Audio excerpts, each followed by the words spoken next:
Hello everyone, I am so happy to see you again. My friend Victoria is coming for a piano play date later this week, and to celebrate the occasion, I'm going to serve a cream tea.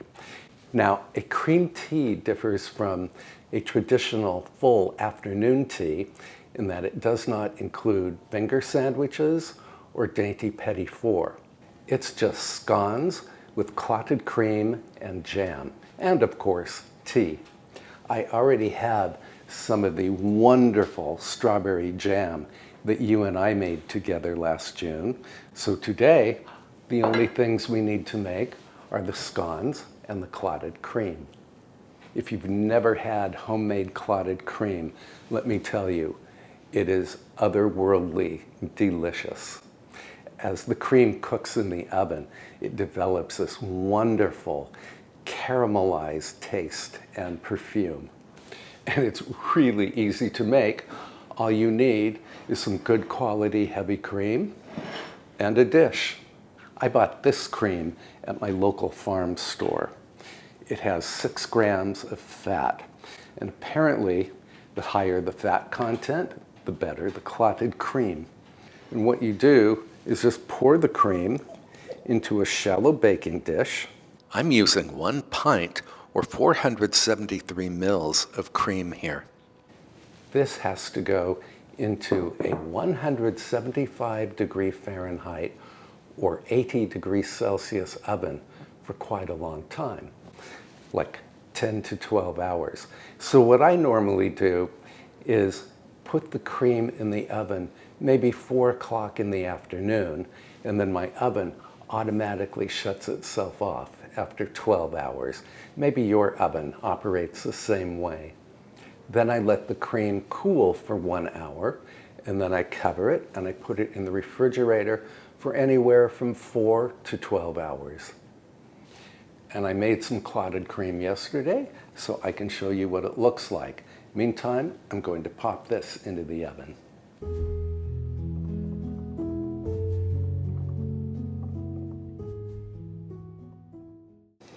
And for the scones, I'm going to use my best scone recipe. And yes, I do say scone instead of scone. Scone is the proper Scottish pronunciation. But you can certainly say scone.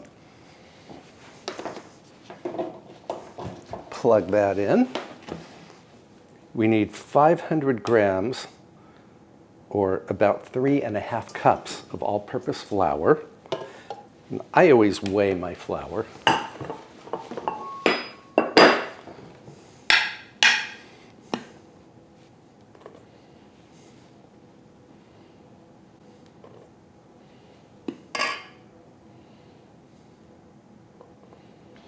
Then I need a 1/4 teaspoon of salt, which is really just a generous pinch of salt. 2 tablespoons of baking powder.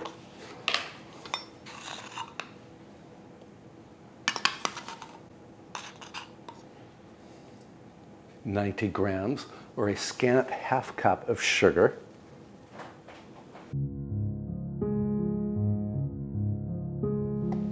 Then we can mix these dry ingredients at low speed just to combine them.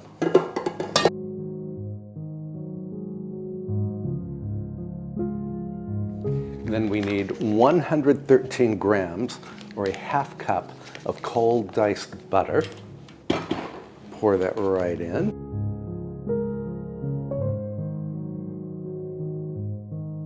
And then we can beat this at low to medium low speed until the mixture resembles coarse crumbs.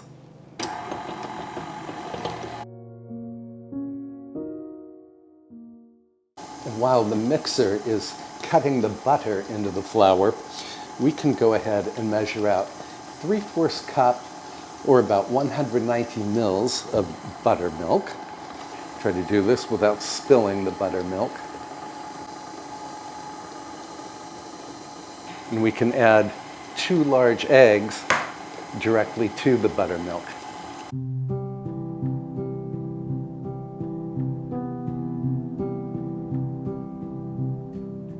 and whisk the eggs into the buttermilk. And this is what the flour should look like when the butter is cut into it. So it looks like coarse crumbs. And then we can add our buttermilk and egg mixture to the flour mixture. And I will run the machine at low speed just until all of the moisture has been absorbed by the flour.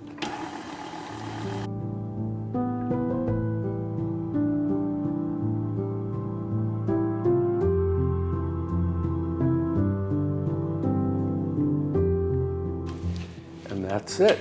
Our scone dough is ready. Next, we have to knead the dough briefly on a floured board or cloth. I like using my pastry cloth here. Rub the flour into the cloth. Great thing about these scones is that you can freeze them unbaked. And then when you go to bake them, they bake up perfectly. So I like to make a lot of scones and store a good deal of them in the freezer.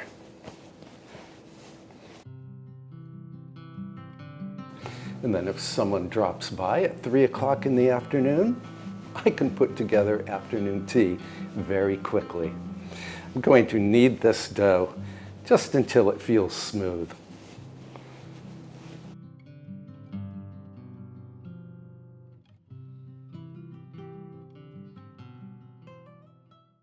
And this feels pretty smooth to me. So now we can cover this with a towel and let the dough rest for 15 to 30 minutes to relax the gluten. My dough has had a 20-minute nap, so now we can roll it out to a 3/4 inch thick circle. A little flour. This dough is wonderful to work with.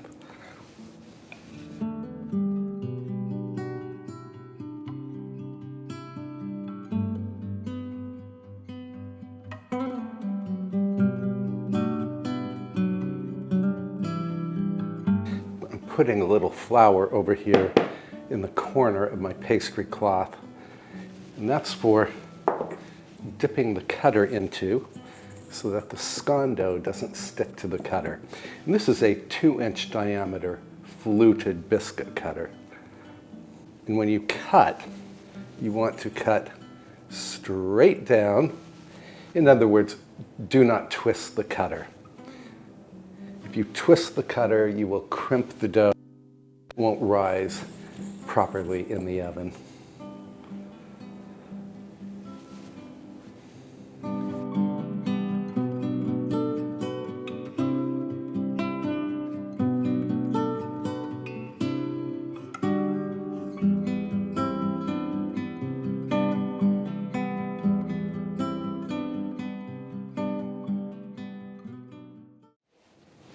And now we can re-roll or merely pat out the scraps. I'm only going to bake about 6 of the scones today, and I will save the rest to bake off when Victoria comes later this week.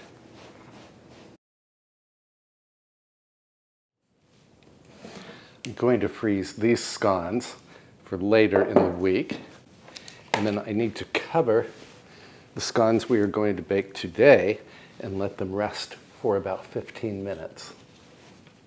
I'm not ready to bake these off just yet, so I'm going to pop them into the refrigerator.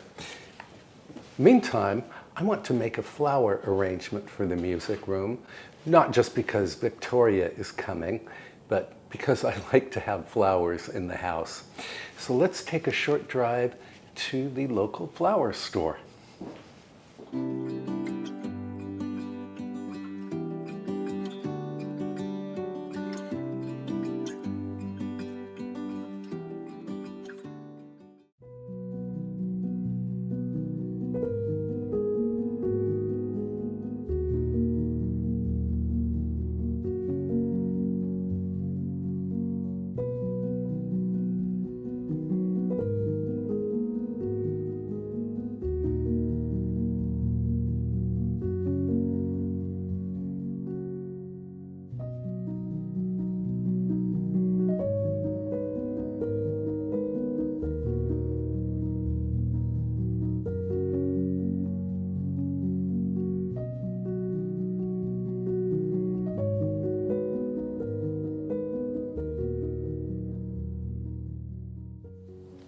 We are home again. I've just clipped some upright yew. I'd like to use these branches in the vase to stabilize the other flowers. And here's what we got. So I have these very interesting looking variegated greens. Sorry, I don't know the name. Some pale pink alstroemeria. Some gorgeous purple-blue campanula, yellow snapdragons, and these white hydrangea. I normally don't buy hydrangea for arrangements because the flowers tend to wilt very quickly. But I asked the saleswoman at the flower store if there's a way to increase their longevity in a vase, and she said absolutely. And what you do is smash the end with a hammer, and then you soak the whole stem, including the flower head, in cold water for 10 minutes. So we are going to do that. Okay, go ahead.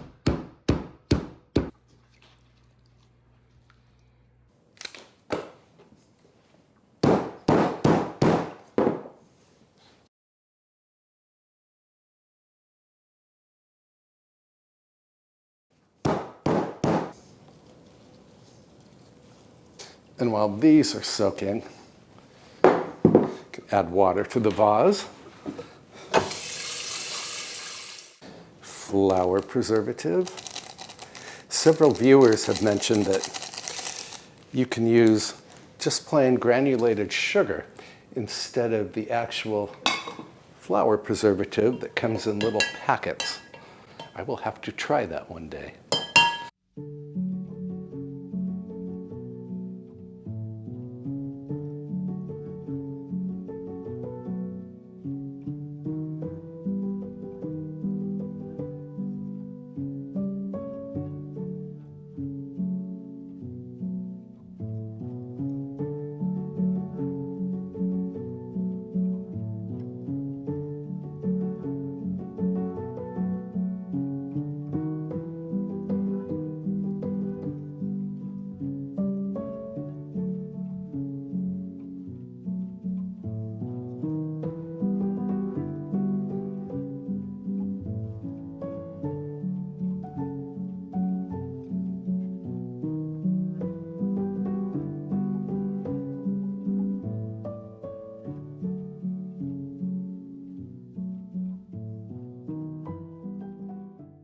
Well, I think this arrangement turned out fairly respectable.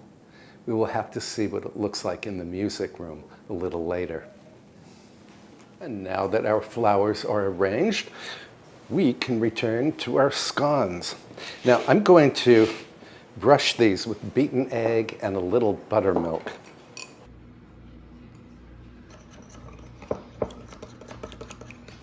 This egg wash will help the scones to brown beautifully in the oven. I won't need all of this egg wash today, so I will cover it and refrigerate it until I need it again when Victoria arrives.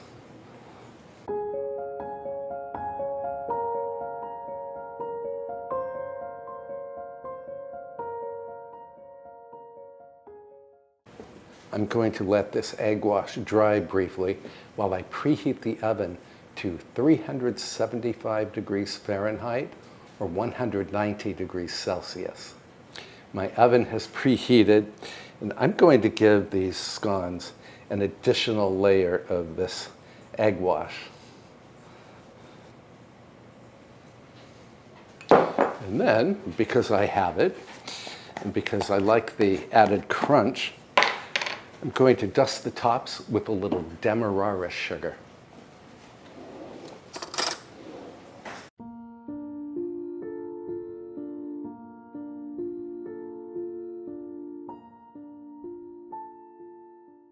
And into the oven they go until they puff and brown. That's going to take from 15 to 20 minutes.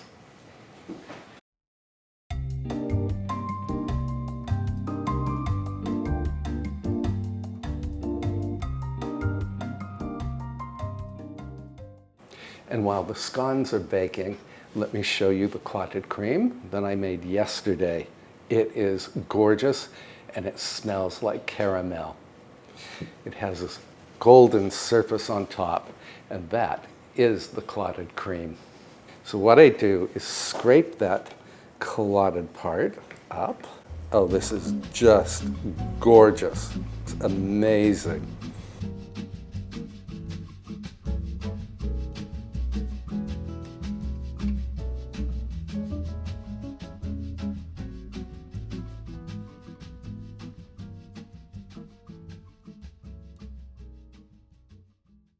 Now, at the bottom of the baking dish will be some cream that did not set up. Do not throw this away. You can use it in baking. You can use it for tea or coffee. It's really good stuff. Some people like to whip this clotted cream so that you really don't see the brown crust. But I like it just like this, and I want to have one tiny taste for you.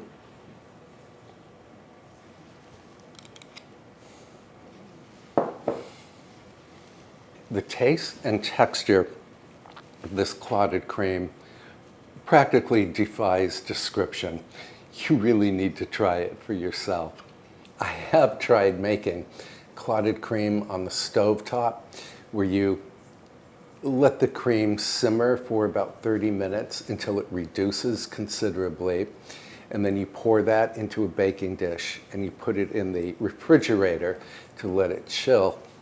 It works, except it has absolutely no taste. There's no crust part that is loaded with that wonderful caramel flavor. So really the way to do this is in the oven, in my opinion. I should also add that you can buy clotted cream in a jar at certain supermarkets, usually high-end supermarkets. That tiny jar of clotted cream is hideously expensive. And although it's good, it's not great. This stuff is great. Clotted cream will last in the refrigerator from 8 to 10 days. It never lasts that long in my refrigerator because it's so delicious, I eat it all up.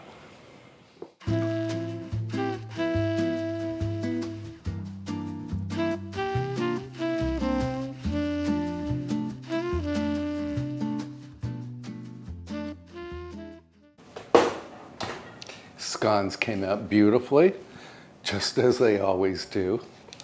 And I will put the link to the printable recipe for these scones in the description box below. So I have our homemade strawberry jam, our homemade clotted cream, our scones, our teacups and little plates. We need to make some tea. And I think today I want Earl Grey tea. This is so incredibly fragrant. I buy this from Tierra Farm, and I can put a link in the description below if you are at all interested.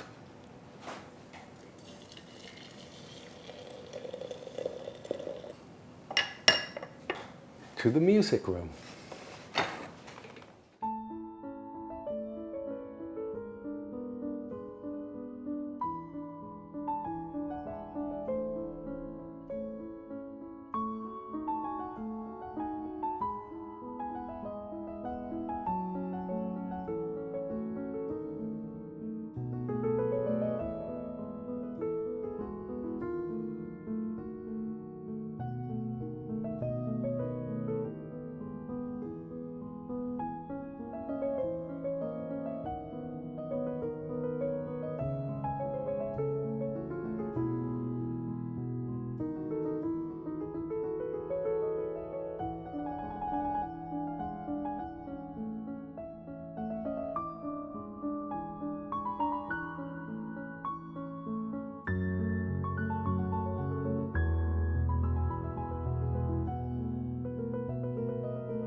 Little strawberry jam on my plate.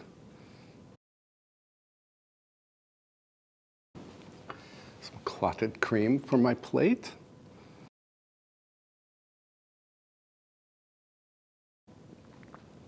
Now we can break a scone.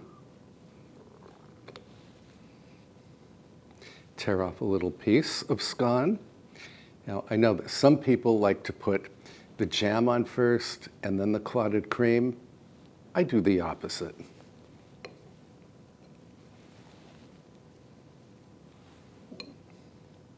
It really doesn't matter which goes on your scone first.